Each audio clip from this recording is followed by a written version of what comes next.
प्यारे बच्चों, कैसे हैं आप सब लोग? अच्छे हैं? देखिए, आज हम आपकी पाठ्य पुस्तक आकृति में पाठ 14 खिलौनों की दुनिया पाठ का अभ्यास भाषा ज्ञान करेंगे। तो चलिए शुरू करते हैं। देखिए, भाषा ज्ञान आपकी प्रश्न संख्या है 5। लिंग बदल कर लिखो। देखिए, आप जानते हो लिंग कितने प्रकार के होते हैं? लिंग 2 प्रकार के होते हैं, स्त्रीलिंग और पुल्लिंग। आपको पहचानना है आपका जो शब्द दिया है वो स्त्रीलिंग है या पुल्लिंग है। जैसे आपका पहला है नौकर, तो नौकर शब्द कैसा है? स्त्रीलिंग है या पुल्लिंग है? ये पुल्लिंग है, तो इसे हम किस में चेंज कर देंगे?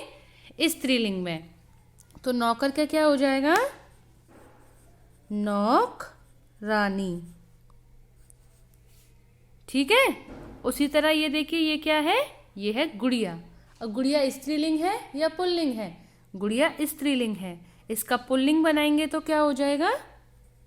गुड्डा। ये हमने गुड्डा लिख दिया। इसी तरह बाकी के 2 शब्द हैं, उन्हें आपको ध्यान से पढ़ना है और देखकर समझना है वो स्त्रीलिंग है या पुल्लिंग है। उसी के अनुसार आपको उनका लिंग परिवर्तन करना है। अब देखिए प्रश्न संख्या 6, उचित विराम चिन्ह लगाकर वाक्य दोबारा लिखो। यहाँ कुछ वाक्य लिखे हुए हैं जिसमें विराम चिन्ह नहीं लगा है। किसी में प्रश्नवाचक चिन्ह आ सकता है, किसी में विस्मयादिबोधक भी आ सकता है, किसी में पूर्ण विराम भी आ सकता है। तो आपको वाक्य को पढ़ना है और उसे देखकर समझना है। जैसे आपका पहला है, मालिक आपने याद किया और मैं हाजिर। देखिए, मालिक ने नौकर को आवाज़ दी होगी ना, तो जब उसने आवाज़ सुनी तो उसने क्या कहा होगा? वो तुरंत आया होगा। मालिक तो अपने काम में लग गया ना तुरंत, और जो नौकर है वो आया, मालिक आपने याद किया और मैं हाजिर हो गया। तो यहाँ आपके हृदय से अचानक जो भावनाएं निकली, तो उसके लिए हम कौन सा चिन्ह यूज़ करते हैं? उसके लिए हम लगाते हैं विस्मयादिबोधक का।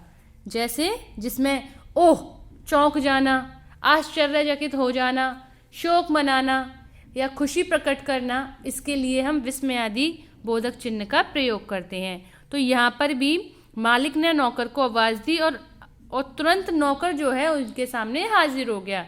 यानी कि यहाँ किसका विराम चिन्ह आएगा? यहाँ आएगा विस्मयादिबोधक। जैसे मालिक, देखिए मालिक, उसने अचानक से आवाज़ दी होगी तो मालिक चौंका होगा ना, तो मालिक के सामने लग गया विस्मयादिबोधक का चिन्ह। उसके बाद आपने याद किया और मैं हाजिर। तो दोनों ही बातें अब इसके सामने भी विस्मयादिबोधक का चिन्ह लग जाएगा, क्योंकि यहाँ पर उसने नौकर ने अपनी बात कही। अब देखिए दूसरा है, क्या तुम मेरी डपली के साथ नृत्य करोगी? अब यहाँ देखिए, यहाँ कुछ चौंकाने वाली चीज़ तो है नहीं। यहाँ वो जो है वो सामने वाले से प्रश्न कर रहा है, क्या तुम मेरी डपली के साथ नृत्य करोगी? ये बैलरीना से पूछा जा रहा है। तो यहाँ पर देखिए प्रश्न कर रहा है, वो पूछ रहा है। तो प्रश्नवाचक चिन्ह देखिए, शुरू में भी प्रश्नवाचक शब्द आया है क्या, तो इसके लिए हमारा कौन सा चिन्ह आएगा? देखिए, क्या तुम मेरी डपली के साथ नृत्य करोगी? तो यहाँ हम लगाएंगे प्रश्नवाचक चिन्ह। ठीक है। अब देखिए, कोई सुंदर सी गुड़िया दिखाओ। अब कोई सुंदर सी गुड़िया दिखाओ, यहाँ पर कोई चौंकाने वाली चीज़ तो हो नहीं रही है, यहाँ पर प्रश्न भी नहीं पूछा जा रहा है। जो पति पत्नी ग्राहक थे, जब वो गुड़िया लेने के लिए आए थे अपनी बेटी के बर्थडे के लिए, जन्मदिन के लिए, तो उन्होंने क्या बोला था दुकानदार से? कोई सुंदर सी गुड़िया दिखाओ।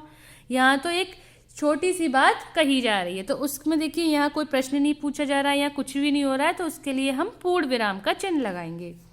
तो देखिए, कोई सुंदर सी गुड़िया दिखाओ। देखिए, इसके सामने हम पूर्ण विराम लगा देंगे। ठीक है। तो इसी तरह आपको ये वाक्य जो है अपनी किताब में करनी है। अब आगे देखिए, प्रश्न संख्या 7, वाक्य में प्रयोग करो। आपको वाक्य प्रयोग आ गया होगा ना। जो शब्द हमें दिए होते हैं उन्हें वाक्य में लगा करके एक वाक्य बनाना होता है जिसमें ये शब्द आए। जैसे पहला शब्द है आपका शुक्रिया, तो शुक्रिया को लेकर जैसे मेरी मदद करने के लिए आपका शुक्रिया। देखिए यहाँ पर शुक्रिया शब्द आया ना, देखिए इसमें ये शुक्रिया शब्द हमें वाक्य में लेकर आ गए। तो इसका मतलब क्या ये होता है, जब आप किसी की मदद करते हैं, जब हम किसी की मदद करते हैं तो हम उसको क्या बोलते हैं, धन्यवाद बोलते हैं, थैंक यू बोलते हैं अंग्रेजी में। उसी तरह शुक्रिया भी धन्यवाद का ही पर्यायवाची होता है, यानी शुक्रिया करना यानी कि धन्यवाद करना, उसे थैंक यू बोलना। इसी तरह बाकी के जो शब्द हैं उन्हें लेकर के आप वाक्य खुद से बनाएंगे। अब देखिए गतिविधि कार्य है आपका, क्या दूसरे बच्चों के खिलौनों को देखकर कभी आपके मन में लालच आया है? कौन से खिलौने को देखकर आपका मन करता है कि काश वह आपके पास भी होता? तो बेटा यहाँ पर ये बताया है, जब हमारे पास भी खिलौने होते हैं और जो हमारा फ्रेंड होता है या कोई और है तो उसके पास भी खिलौने होते हैं, तो उसको देख करके कभी ऐसा हुआ है कि इसके पास ये वाला खिलौना है और मेरे पास ये वाला खिलौना नहीं है, काश ये वाला खिलौना मेरे पास भी होता? तो ये होता है लालच आना।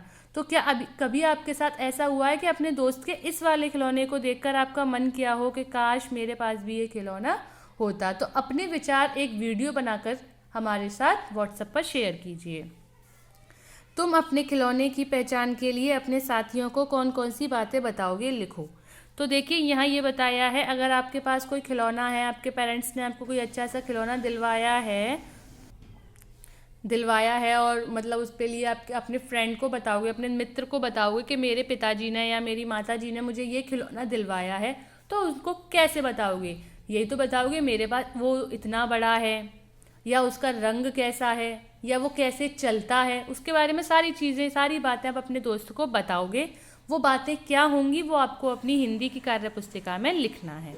अब देखिए पढ़ो, आपको ये कविता दिख रही है एक, इस कविता को आपको खुद से पढ़ना है और अच्छे से याद करना है और इसकी वीडियो बना करके स्कूल के व्हाट्सएप ग्रुप पर शेयर करना है। ठीक है, अब आपका गृह कार्य है, आपको प्रश्न संख्या 77 और 78 पर प्रश्न संख्या 5, 6, 7 अपनी किताब में ही करनी है और ये गतिविधि कार्य आपको अपनी कार्य पुस्तिका में करना है। ठीक है बच्चों।